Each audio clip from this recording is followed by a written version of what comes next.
Контактната леќа во прав смисол на зборот би значило секоја леќа или било козметичка или диоптриска која се става на роговицата, односно на корнејата, поради корекција на рефракциона аномалија, поради лекување на очни заболувања, поради отстранување на козметички дефект или промена на бојата на очите поради мода.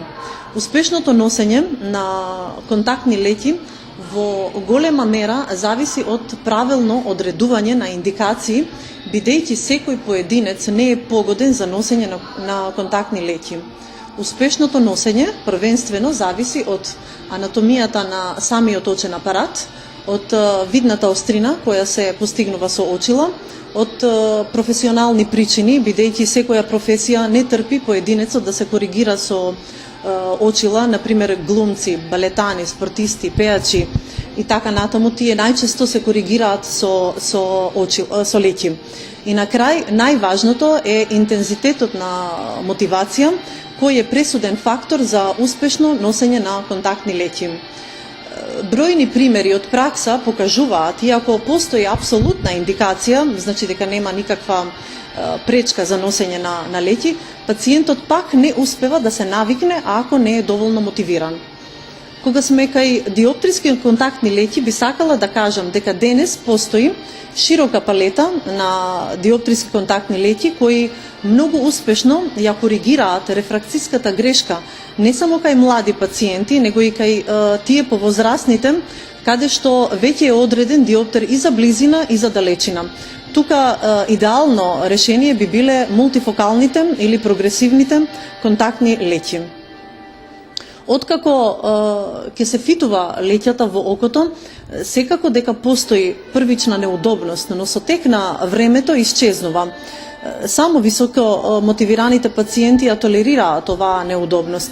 Тука треба трпеливо и прецизно од страна на оптометристот да му се објасни дека се работи за леќа која е медицинско, ортопедско помагало, каде што внимателно треба да се ракува со нив и да се одржува хигиена на високо ниво.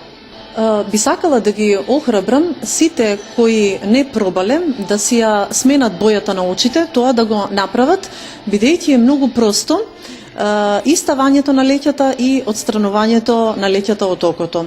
Секако дека одржувањето на хигиената на леќите е многу значајна за здравјето на очите. Пред употреба обавезно рацете треба да се измијат со антибактериски сапун и одма треба убаво да се исушат, затоа што ако дојде обичната вода во допир со контактната леќа, лесно може да развие бактерија, а со тоа и инфекција.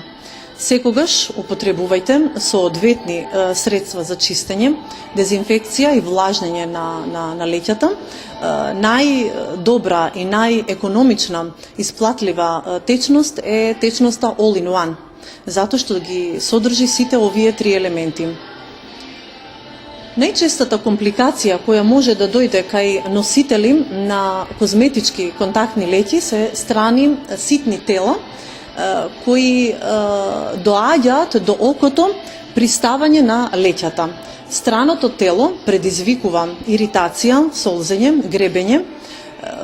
Леќата тогаш треба одма да се извади од окото, на дланка со обилна течност да се исчисти, во окото се капнуваат неколку капи вештачки солзи и пак од почеток се става козметичката леќа во окото. Козметичките контактни леќи ја менуваат бојата на очите. Ова најчесто се прави поради естетски причини или поради мода. Денес има широка палета на бои на козметички леќи, но треба да се потенцира дека козметичката леќа, иако има само козметичка улога, сепак треба да е произведена и проверена од стручњаци пред да се продаде.